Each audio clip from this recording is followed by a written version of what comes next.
My name is Kenny Whitfield. I started a weight loss movement that brings awareness to what I like to label as silent killers: sleep apnea, diabetes, high blood pressure, heart disease, etc. I've been through some shit, man, but I be on my shit, man. I decided that what you give is what you're giving. So life, I'm steady, always on the go. You steady, always on the go. We steady losing all control. What exactly is sleep apnea? Sleep apnea is a disease when sleep is interrupted and you stop breathing when you're asleep. Due to me being overweight and having a lot of excess weight on my upper body, it causes me to stop breathing. So I have a CPAP machine that I put on at night. It kind of reminds you of a respirator. And when I stop breathing, the machine breathes for me. It blows air through my airways, through my throat. Wow, I never knew that. Yeah. That's the whole purpose of my movement, because a lot of individuals do not know what sleep apnea is, and because obesity is a rising epidemic in all communities, I want you to prevent yourself from having to go through the things that I go through. So that's where the birth of a Skenny, Let's Get Skinny, comes from. Gotcha. So, like, what have you been doing to like lose all this weight? Like, I seen pictures of the before, and now I'm saying the now. Like, you know, what are you doing? So I pretty much lost my first 100 pounds behind closed doors. I was just diet, exercise. I didn't have any Instagram accounts or Facebook accounts, and I was going through issues that I know that a lot of other people are also going through as far as weight loss. Weight loss is all a psychological battle, more so a physical battle. Right. I lost my first 100 pounds. I started dieting, exercising. I cut out all carbs, and I was juicing breakfast, and I was highly successful early on.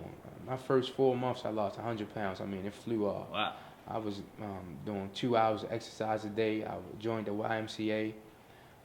I linked up with a lady by the name of Tradonna. She owns a juicing company, Juicing with Tradonna. And in the breakfast I would drink 8 ounces of vegetable juice. Lunch, a salad and a piece of protein. Dinner, the same thing. And I infrastructed my own little personal plan. And the 100 pounds came off quick. I went from 447 to 347 in 4 months. Yeah, it takes a lot of motivation and self-control to do that. Yeah. So, what was your motivation? My motivation, without question, I would have died. My heartbeat wasn't properly beating. I could be sitting down having a general conversation, and my heart would go boom, like I just ran up some steps, then it'd go back to normal. Wow. And it was starting to scare me. But I was battling anxiety pretty much my whole life. I had a fear of dying because of my size. Mm. So that's the purpose of me bringing light to these issues. Gotcha. And we need that, like, because I know for a fact that I've heard of sleep apnea, but because I guess, you know, myself or anybody that I'm around on a regular basis may not have it, you know, I've never had the need to know, but you know, that knowledge, you know, I can help somebody else now. Especially for the children. I mean, now they feeding. If you go inside public schools, cafeteria, that cafeteria like it's been catered by 7-Eleven. I mean, it's just all processed foods. It's all GMO products, genetically modified organisms, filled with sugar. All these soft drinks. And if you just take a walk through high schools and middle schools, the kids are overweight. And I know me as an overweight child, I want to avoid them to have to grow up into adulthood with all the excess weight. So that's part of what my motivation comes from, the children. Like, you know the term kids are cruel. Like, how was it growing up being, you know, overweight? Well, for me, I tried to fit in. So by me trying to fit in, I would talk about you before you would talk about me. So that's how I deferred the attention off myself and put it on you. So no one would ever focus on my weight. So I was considered like the class clown. I would make fun of you just to hide my own insecurity. I know every overweight person that I was, you know, went to school with kind of dealt with it that way. Yeah. Like in high school, elementary school, middle school. And it's funny, it's not like y'all have like a once a week meeting saying, look, this is how we going to deal with it, you know, but that's life. That's life. Yeah. It's character building, but it can make or break you. Yeah, it's all self-esteem issues. I used to make fun of people just because in the inside I was hurting, in the inside I was crying out for help, and that was my way to deal with it. I talked about you. I talked about anything, any ailment that I could bring to light about you, I would bring to light just to crying out for help. We already talked about how you dealt with it. Were there any other like occurrences, trials, tribulations in your life that may have contributed? I said earlier that losing weight was more so a psychological battle. I had already defeated a battle that was more difficult psychologically than losing weight, and that was a heartbreak. The girl that I was with, I would have done anything for. We was together for a couple years, and I was whipped. Basically, I was whipped. I mean, it's cool, yo. We all have that one, I was whipped. I mean, I was on cloud nine. Which way did he go? I mean, that's how I was. Right. And I've been a correctional officer since I was 19 years old, and I was always pretty much made decent money, and I used to pretty much take care of her. And I had lost my job, and when I lost my job, I pretty much really lost everybody around me. Her, all my belongings, from materialistics, my car, my home, and I was forced to return back into my mother's basement. And so you basically was stripped. Yeah, I was stripped like everything. to the bottom. Would you consider that your bottom? Without question. Suicide was never a thought, but dying was an outlet that I didn't care. That's why I just sat in the house and I ate myself to sleep. I just would go to Lexington Market and get multiple meals a day. 6 wings and fries with a chicken box. That was breakfast. Lunch, a pizza, dinner, Chinese food. And I gained 100 pounds within a year. I went from a 4X shirt to a 7X shirt. Went from 48 pounds to a 56 pounds. And I was a wreck. I was having anxiety attacks, and I was about to go. And before I went, like my Lord and Savior, Jesus Christ, saved me. Before I fell off that cliff, he picked me up and put people into my life that forever changed it. And for that very reason, that's the purpose of me giving back. By being out here in the public, I can really take all the jokes that people give to me, all the name calling, because mentally I've already defeated a battle that was much more tougher to conquer. Right. That's deep. And like I said, like just you going through that and not being defeated is gonna help people. You know what I mean? It's way easier to give up than it is to push forward. True. So, I just like to shake your hand. Yeah, I appreciate it. Because I feel like we need more people like you. We need stories like this so that people can see that it's other options. Like it's like, I mean, you make it look easy. I mean, I know it can't be easy, but you make it look easy. In the beginning, when I started losing weight, it was easy. I lost 100 pounds in 4 months.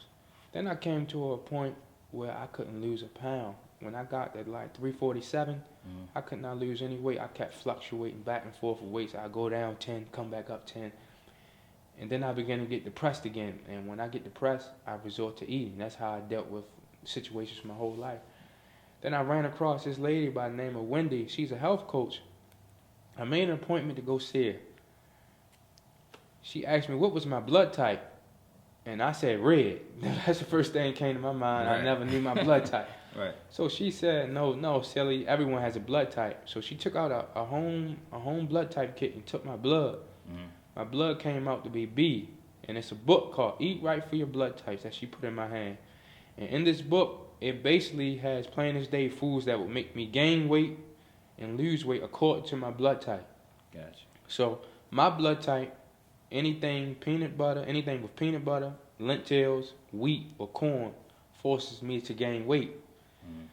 And by me adopting this to my diet, I mean, I began to lose weight dramatically fast again, like how I was in the beginning. I mean, when I first went to her, I was 347.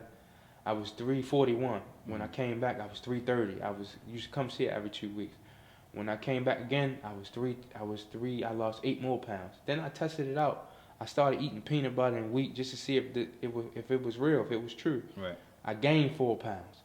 So I would like to spread this knowledge because I never heard no one ever talks about a blood type diet. And Right. I was paying Miss Wendy $100 an hour just to basically give me information from books. So I'm just trying to pass on the information to anybody who's willing to learn for free. I feel as though weight loss and health it shouldn't be a cost to that. What's your target weight goal right now? I'm a 5'11" and a half male, so anything over 184 is considered overweight. So I do not want to be a statistic in the overweight obesity category anymore. I want to be 180 pounds. 180. Y'all heard that? Yeah. How soon do you think you can get there? Where are you at now? Right now I'm 260. Okay. See, I have a lot of excess skin, and I know I'm gonna have to have skin removal surgery. Mm-hmm. So I really don't know how close or far I'm really actually am to my goal. Gotcha. Because a lot of my weight is skin. I think if I lose at least 40, 50 more on my own, then you'll the skin surgery should take me to my goal. So cool. Of course, 1729 is the year Baltimore was founded. Okay. You know, we're 100% Baltimore information. You know, True. spreading the knowledge and what we need to know. So that's Okay. why we have you here. Like, what do you in 2 words? How would you describe Baltimore? 2 words. How would I describe Baltimore? Hidden beauty. Hidden beauty. I like that. I say hidden because the media only displays the negativity that goes on in the Baltimore communities. It never has stories like mine or stories like yours, positive stories. It just puts so much attention towards the negative things that can brainwash other individuals who aren't from Baltimore, and they get them that perspective. Oh, I wouldn't visit Baltimore. I only have violence, the Ravens and the Orioles. Right. No, I say hidden beauty because it's a lot of beauty here, a lot of wonderful things, a lot of hard class working people, first class people that here that's once changed. That's all about moving forward, but never gets that spotlight. And that's exactly why we've created this platform for the unspoken great individuals, you know, that are here, and just to get away from that wire stigma and that we're plagued with. So, I appreciate you coming out, man. Appreciate my pleasure. Have me back again. I will, because I want to follow your quest, and I want you to get to 180. I want to follow you too. Your quest. I mean, I'm here. Okay. I'm here for you. I'm here for you. I got you. So I see you out here running around, no shirt on. You know, your skin going all over the place, smiling signs and stuff. Like, I know it took a lot of courage to do that. Yeah, when I pretty much lost my first 100 pounds behind closed doors, so I just wanted to help people. I wanted to help people and give them the greatness is always in the individual, just to give them the push to get started.